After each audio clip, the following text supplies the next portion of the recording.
Hello बच्चों, कैसे हैं आप? उम्मीद करती हूँ आप बढ़िया और एकदम मज़े में होंगे, खुश होंगे और अपनी लाइफ को एंजॉय कर रहे होंगे। बिल्कुल जी, खुश रहिए, स्वस्थ रहिए, मस्त रहिए, यही जीवन जीने का सार है। देखिए, जब हम खुश होते हैं तो हम हर कार्य को निपुणता से करते हैं, बेहद उत्साहित रहते हैं, हमारे शरीर में रक्त संचार बेहतर होता है, हमारे कार्य करने की क्षमता बेहतर हो जाती है। इसलिए प्रथम कार्य क्या करना है? खुश रहना है। और क्या करना है? तो चलिए रहते हैं खुश और बढ़ते हैं अपने अध्याय की ओर। हम पढ़ेंगे अपने अध्याय में कैलेंडर और त्योहार। ठीक है, तो कैलेंडर एंड फेस्टिवल्स हम इस अध्याय में जानेंगे। बच्चों, आप पिछली कक्षा में पढ़ चुके हैं कि एक सप्ताह में 7 दिन होते हैं और एक साल में 12 महीने होते हैं। तो आइए दिन महीनों के साथ साथ भारत के प्रमुख त्योहारों के बारे में भी जानें। सबसे पहले सप्ताह के दिनों व महीनों के नाम जान लेते हैं। और सप्ताह के नाम हैं सोमवार, मंगलवार, बुधवार, बृहस्पतिवार यानी कि वीरवार, शुक्रवार, शनिवार और रविवार को इतवार भी कहते हैं। महीने, एक साल में 12 महीने होते हैं। आपकी जानकारी के लिए यहाँ उनके नाम क्रम से दिए जा रहे हैं, आइए उन्हें भी समझते हैं। तो हमारे महीने हैं जनवरी, फरवरी, मार्च, अप्रैल, मई, जून, जुलाई, अगस्त, सितंबर, अक्टूबर, नवंबर, दिसंबर। सभी महीनों में 30 दिन या 31 दिन होते हैं, लेकिन फरवरी में 28 दिन होते हैं। प्रत्येक 4 साल बाद फरवरी में एक दिन बढ़ जाता है। जिस वर्ष फरवरी 29 दिन का होता है उस वर्ष को लीप वर्ष कहते हैं। अंग्रेजी महीनों के नामों के साथ साथ विद्यार्थी भारतीय हिंदी महीनों के नामों को भी जानें।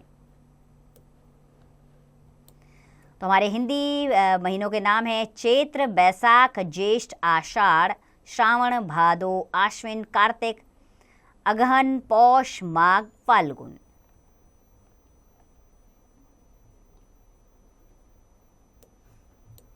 तो चलिए प्रमुख त्योहार समझ लेते हैं अब।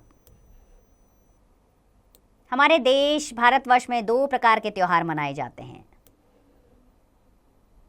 पहला है राष्ट्रीय त्योहार। सभी धर्मों के लोग एकजुट होकर जिन त्योहारों को मनाते हैं उनको राष्ट्रीय त्योहार कहते हैं। राष्ट्रीय त्योहारों को अंग्रेजी महीनों के अनुसार मनाते हैं। तो आइए प्रमुख राष्ट्रीय त्योहारों के नाम जानें। स्वतंत्रता दिवस जो 15 अगस्त को मनाया जाता है। गणतंत्र दिवस जो 26 जनवरी को मनाया जाता है। और दूसरे तरह के त्योहार हैं धार्मिक त्योहार। ये त्योहार अलग अलग धर्मों के हैं। इन्हें हमारे देश के लोग एक दूसरे के साथ मिलजुल कर मनाते हैं। हिंदू धर्म के सारे त्योहार हिंदी महीनों के अनुसार मनाए जाते हैं। तो चलिए प्रमुख धार्मिक त्योहारों के नाम भी जान लेते हैं। होली जो फाल्गुन महीने में आती है। रक्षाबंधन श्रावण में आता है। जन्माष्टमी भादो मास में मनाई जाती है। दशहरा आश्विन मास में मनाया जाता है। दीपावली कार्तिक मास में और नवरात्रि चैत्र मास में मनाई जाती है।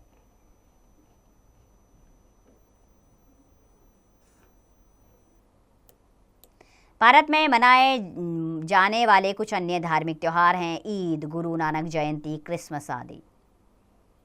ईद, गुरु नानक जयंती और क्रिसमस ये भी भारत में मनाए जाने वाले विशेष त्योहार हैं। चलिए कुछ करके सीखें। आपका जन्मदिन कौन से महीने में आता है उसे हिंदी में क्या कहते हैं? ठीक है, तो हिंदी के महीने में कौन सा महीना है वो? आइए अभ्यास कार्य करते हैं अब। सबसे पहले मौखिक प्रश्न लेंगे। पहला प्रश्न, कैलेंडर से आप क्या समझते हैं? कैलेंडर से हमें दिन तारीख का पता चलता है और महीनों का पता चलता है। दूसरा प्रश्न है एक सप्ताह में कितने दिन होते हैं? 7 दिन होते हैं। तीसरा प्रश्न, एक वर्ष में कितने महीने होते हैं? 12 महीने होते हैं। अब हम लिखित प्रश्न लेंगे। सही विकल्प चुनकर सही का निशान लगाइए। एक वर्ष में कितने दिन होते हैं? 365, 364, 368, तो 365 होते हैं। एक अधिवर्ष में फरवरी में कितने दिन होते हैं? 31, 28, 29 दिन होते हैं।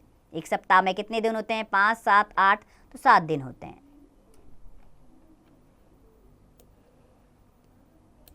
दूसरा, रिक्त स्थानों की पूर्ति कीजिए। गणतंत्र दिवस 15 अगस्त महीने में तथा स्वतंत्रता दिवस जनवरी में मनाया जाता है।